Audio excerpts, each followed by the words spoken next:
I would like to begin by saying thank you to everyone for coming today.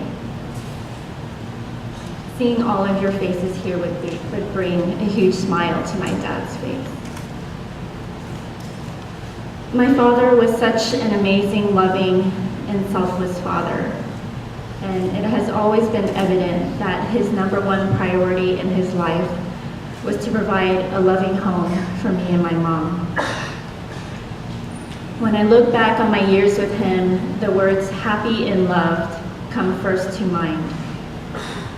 My dad showered me with endless hugs and I love yous and would call me his beau boy, which means precious daughter in Cantonese.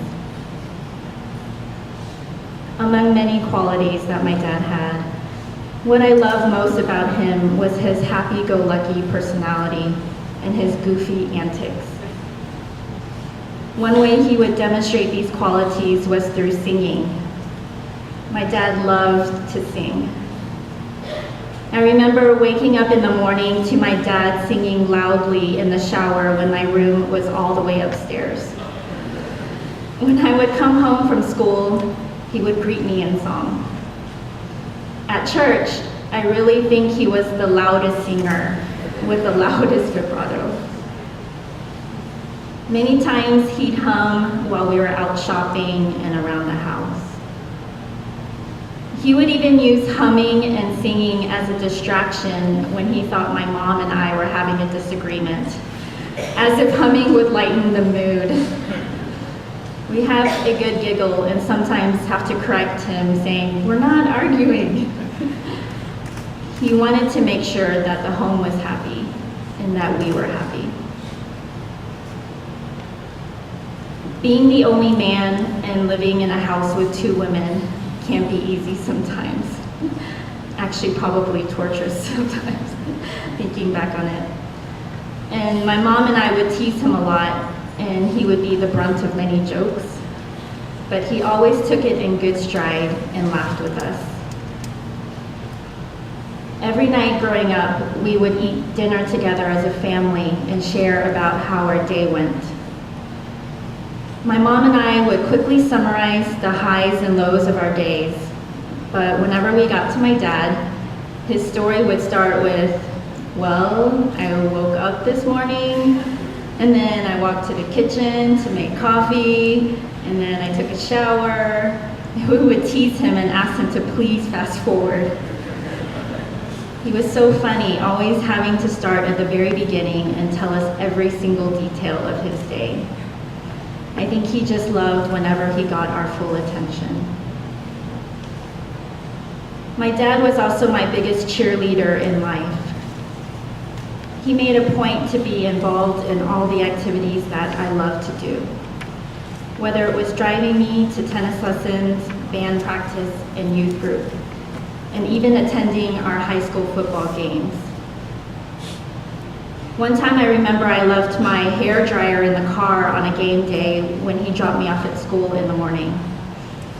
Even though he had to get to work on time, he parked his car, went inside Westwood High School looking all over for me to deliver my hair dryer, and finally finding me in a hallway crowded with students everywhere, greeting me with a big smile and his loud voice, "Michelle, you forgot your hair blower!"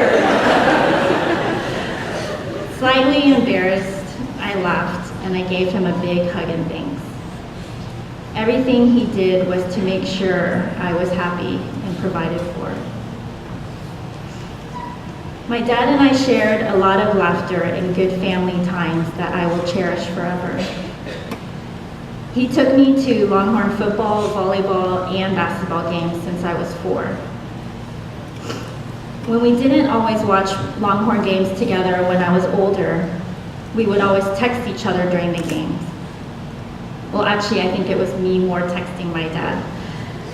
My dad is the most expressive person, but when it comes to sports or watching sports, he becomes the quietest.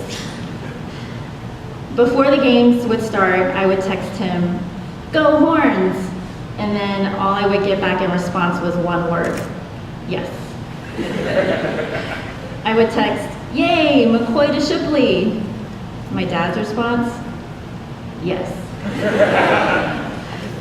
Then I would start to write crazy things just to see what he would say, like, Colt McCoy for president. And of course, what I would get back in response? Yes. It was so funny. I will miss watching games and rooting for the Longhorns with my dad, but because of him, I will always have fun and fond memories. In the last few hours I had with my dad on that day that he passed, it was very sweet. I told him that I would miss him a lot, that we had such great times together and a lot of fun, but that it wasn't goodbye, and that I would see him again one day, and that I loved him very, very much.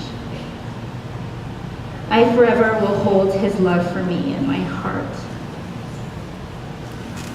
As my mom and I were putting pictures together for the slideshow today, I came across my baby book, which recorded that my first full sentence was, "Daddy, I love you."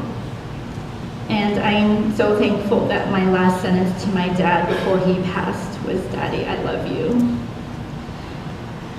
I will always remember my dad and his love, and I'm so blessed and lucky to have him in my life. He truly was an amazing and loving man.